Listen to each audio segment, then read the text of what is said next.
Police were taking no chances this week as they moved in to move on the Aboriginal protesters occupying Heirisson Island on the Swan River. They've closed, at least for now, the Noongar tent embassy set up on the island, but the protesters have vowed to return. In a moment, we'll hear from the Chief Executive of the Aboriginal Legal Service about the fallout from the protest. But first, some of the scenes from this week's confrontation. You're just like the same fellas that came over. Hey? You come to shed blood? Ideas? They forgot how to talk.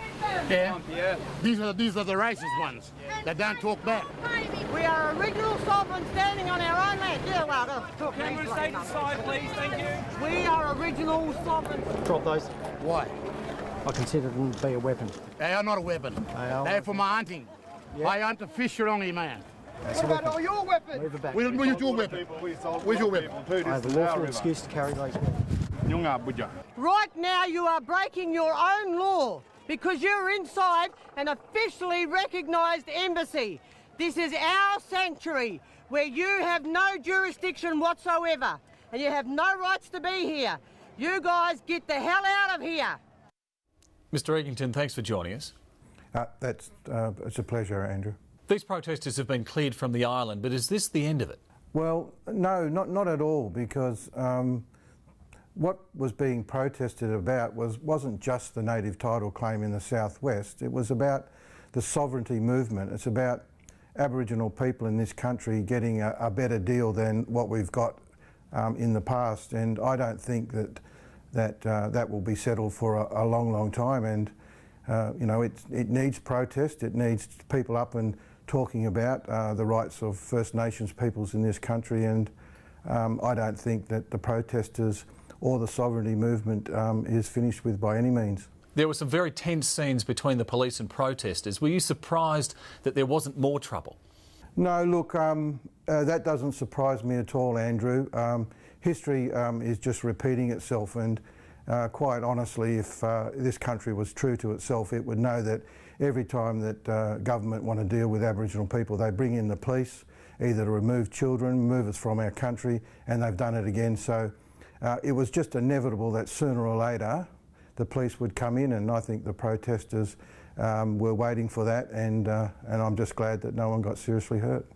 What do you think the general public are to make of what they've seen down there? We've had pictures of confrontations with police, allegations of assaults, media crews being abused and pushed around. Do you think the protesters' message about sovereignty and these more substantial issues is just really being lost in all of that? No, not at all, and particularly not on the public in Western Australia.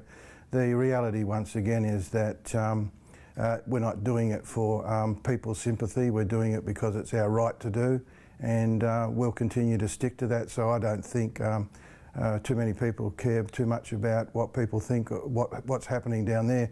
It's what needs to be done, and if whatever needs to get people to the table and have a fair income treaty or a fair income talk about, you know, a proper partnership in this country, what's needed, then so be it.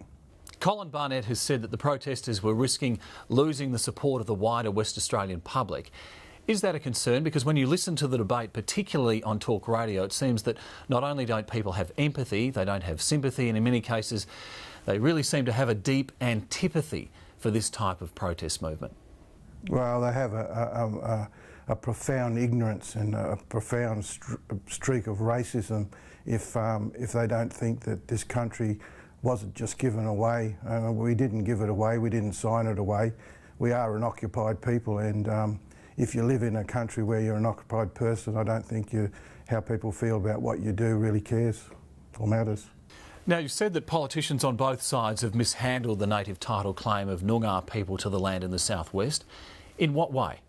Well, Andrew, when the first federal court's determination proved that Noongar people had native title, why didn't the state government be respectful, honest and open and fair and sit down and negotiate with Noongar people at that stage? Why did they leave it until our backs were against the wall and we had no legal options left because of the ability not to be able to run really expensive challenges to to those kinds of decisions? And you know, if the government was fair dinkum, and you know, the state government and both persuasions, Liberal and Labor, have both supported the the settlement now, but they should have done that when the federal court first brought down native title instead of challenging and saying that we didn't have native title. They should have done it then if they were serious. But could this protest realistically change any of that now?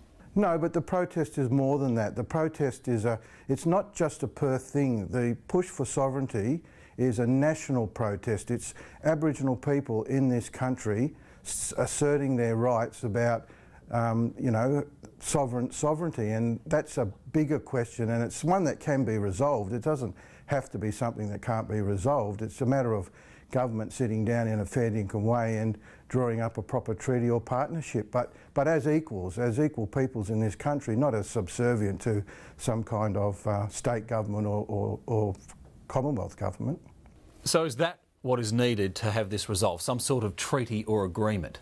Well, that's the way that other countries have done it, and I don't know why Australia procrastinates any longer. I mean, it just causes these kind of you know, issues that we're dealing with today. It's something that needed to be done a long, long time ago, and it needs to be done as soon as possible. What about the situation on Heirisson Island? The protesters say that they're going to be back. The police say that they're going to be ready. How is that really going to resolve itself?